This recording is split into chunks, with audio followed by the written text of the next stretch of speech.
Singletary to get the drive started. This will be stops like that, Helen.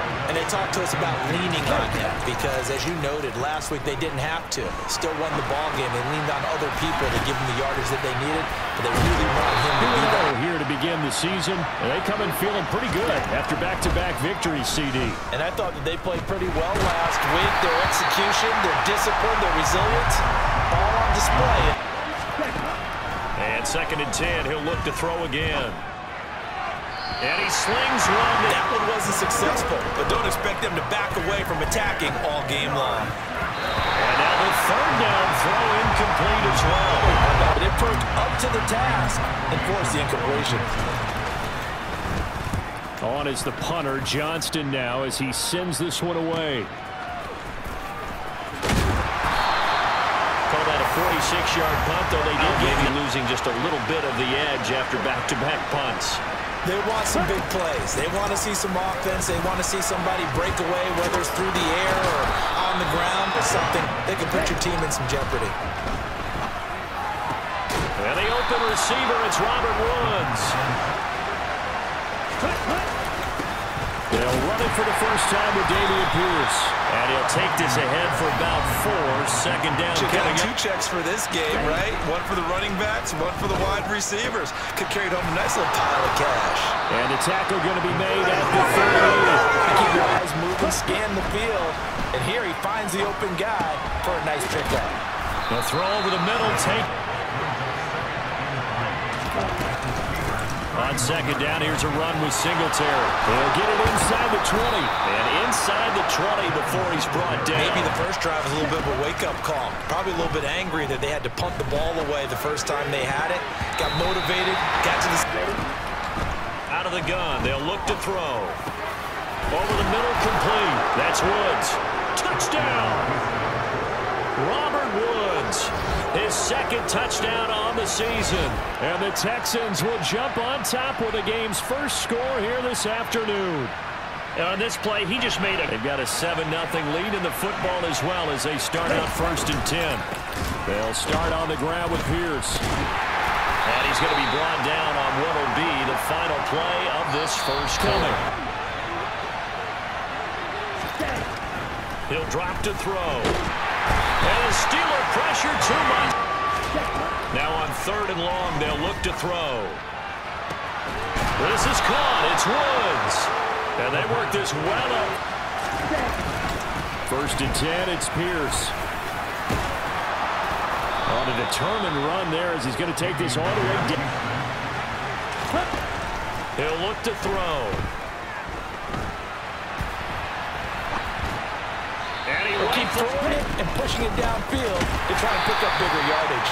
And this time he's going back. Drive coming up, but a long way to go on 3rd down.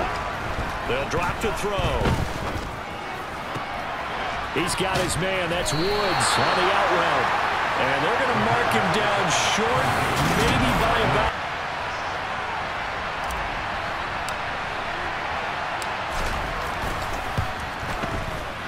The kick by Fairbairn is good. And that will have more than a minute. We'll see if they just want to protect that lead or try to add on to it. Well, with as much time as is left on the clock, I would imagine it's very simply, if you can get out of bounds after making a play downfield, terrific. If you can't, everyone hustle to the line of scrimmage, either run another play or clock it. It's awfully hard to stay with your man on these crossing routes because even if you don't get picked, there's a danger of being picked either by one of their receivers. Give that slant. A lot of people call it an extension of the running game, and it can be if that pass is completed. Because you hit a guy on the run like that, and he's talking about those guys throwing the football. In this situation, the rush one, hitting the quarterback and forcing him into an incompletion.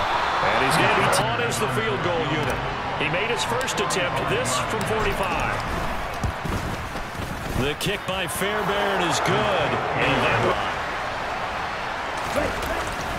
on the ground, it's Pierce to begin the drive.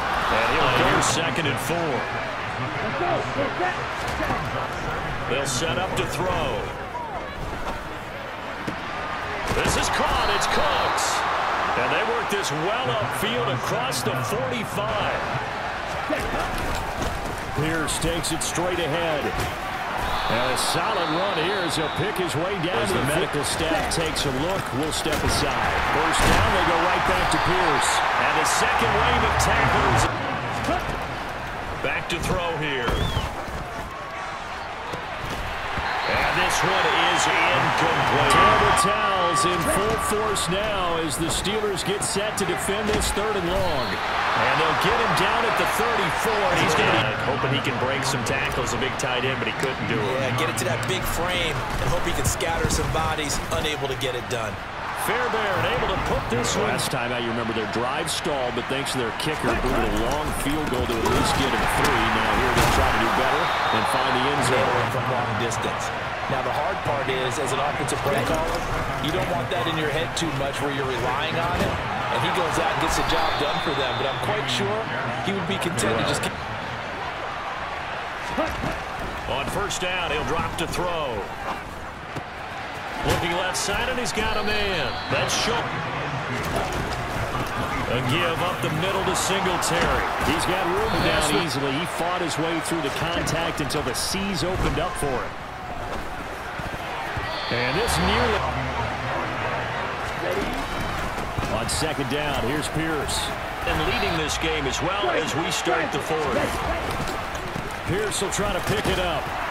And he's got the first down yardage as he brings this up to the 47.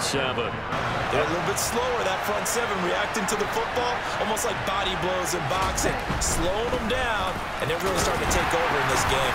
And there'll be extra defenders in the box coming after them, trying to keep them from locking down a game.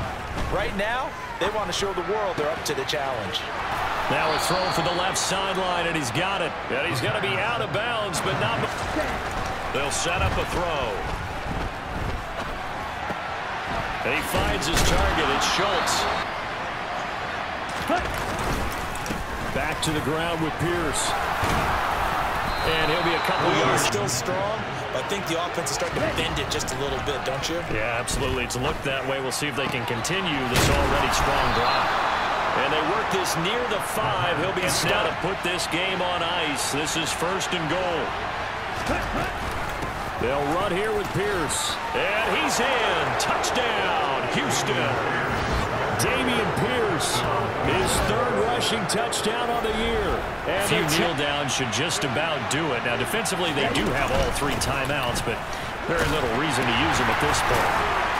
And he'll get the first of their 3 timeouts as they'll talk things over prior to this upcoming 2nd down play.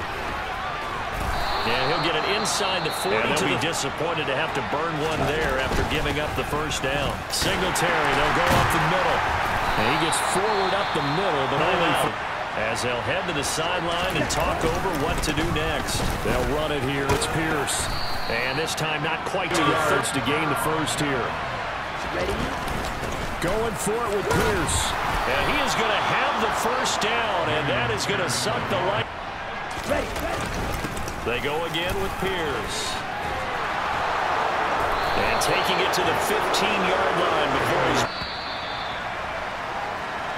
So Houston going to come away here with the victory. And you look back over the score sheet, interesting. A very clean game, no turnovers by either side. An absolute rarity when we watch games now because defenses have put such an emphasis on taking the ball away. Well, what we saw here was offenses spending their time saying, look, you know they're coming for it. Ball security is paramount. So they worked on that, not just a week of practice, but I'm sure all during training camp. Make sure when you have it, tuck it away because danger lurks everywhere you turn. So for the Texans, it's an ideal start as they move to 3-0 now on the young season. And they'll return home next week to take on the Jacksonville Jaguars. Meanwhile, for the Steelers...